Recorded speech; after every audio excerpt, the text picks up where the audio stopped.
जय श्री राधे कृष्ण मित्रों। मनुष्य के जीवन में दया, करुणा और प्रेम सबसे बड़े गुण माने जा गए हैं। लेकिन जब यही दया अपनी मर्यादा भूल जाती है, जब करुणा विवेक के बिना बहती है, तब वही गुण हमें सबसे बड़े दुख की ओर ले जाते हैं। ठीक वैसे ही जैसे अधिक पानी अगर खेत में डाल दिया जाए तो फसल उगाने के बजाय सड़ जाती है।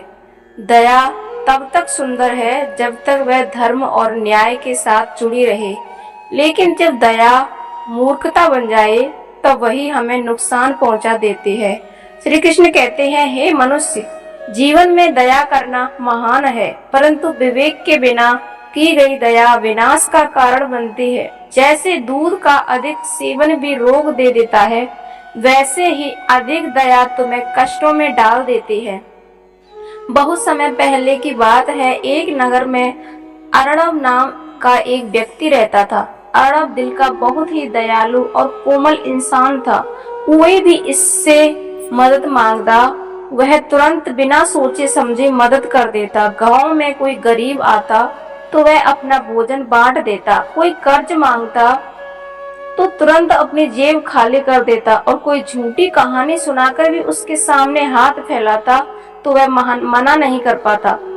अर्णव का हृदय बड़ा था, लेकिन उसके पास विवेक की कमी थी। धीरे धीरे लोग उसकी इस कमजोरी को पहचानने लगे। कुछ लोग सच्चे जरूरतमंद थे, लेकिन अधिकतर लोग उसके भोलेपन का फायदा उठाने लगे। एक दिन का व्यापारी उससे बोला, भाई अर्णव, मेरा माल फंस गया है, मुझे थोड़े पैसे चाहिए। अर्णव ने अपनी पत्नी के गहने तक बेचकर उसे पैसे दे दिए, लेकिन व्यापारी ने कभी लौटाकर धन्यवाद तक नहीं कहा। श्री कृष्ण कहते हैं, हे मनुष्य, हर मदद करने वाला सच्चा नहीं होता और हर दुखी व्यक्ति बाइक दुखी नहीं होता।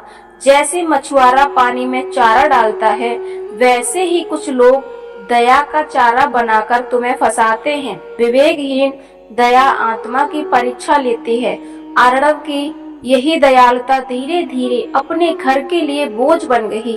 उसकी पत्नी दुखी रहने लगी, बच्चे भूख रहने लगे, लेकिन वह दूसरों को खिलाने के पीछे नहीं हटता था। गांव वाले उसकी पीठ पीछे कहने लगे, यह आदमी अच्छा है मगर मूर्ख है, यह अपने ही घर को बर्बाद कर देता है। समय बीतता गया। एक दिन गांव में अकाल पड़ा।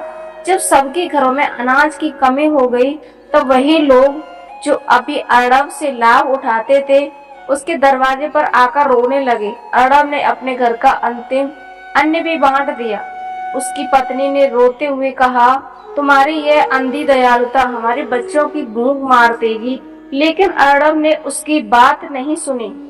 श्री कृष्ण कहते हैं, दयालुता का अर्थ यह नहीं कि तुम अन्याय सहो या अपने कर्तव्य से मुंह मोड़ो। पहले अपने धर्म का पालन करो, फिर परोपकार करो। जो अपने घर की जिम्मेदारी नहीं निभाता और केवल दिखाने के लिए दान करता है, वह वास्तव में दान नहीं, पाप है। अकाल के दिनों में अर्णव का परिवार भूख से तड़पने लगा। पत्नी और बच्चे बीमार पड़ गए, और जिन लोगों के लिए उसने सब कुछ न्यौछावर कर दिया, वही लोग उसे भूल गए। कोई उसके घर हाल पूछने तक नहीं आया। यह देखकर अर्णव का दिल टूट गया।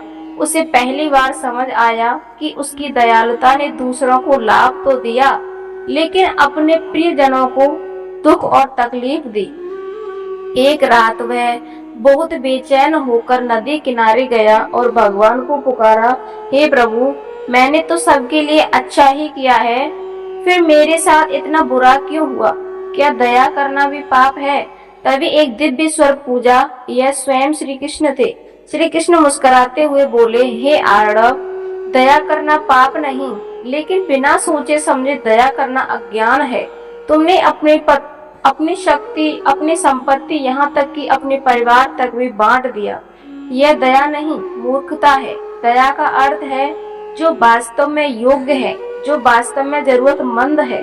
बनी। श्री कृष्ण आगे कहते हैं, जैसे खेत में बीज तभी बोना चाहिए जब ऋतु और मिट्टी सही हो, वैसे ही दया भी तभी करनी चाहिए जब सामने वाला योग्य हो और समय अनुकूल हो।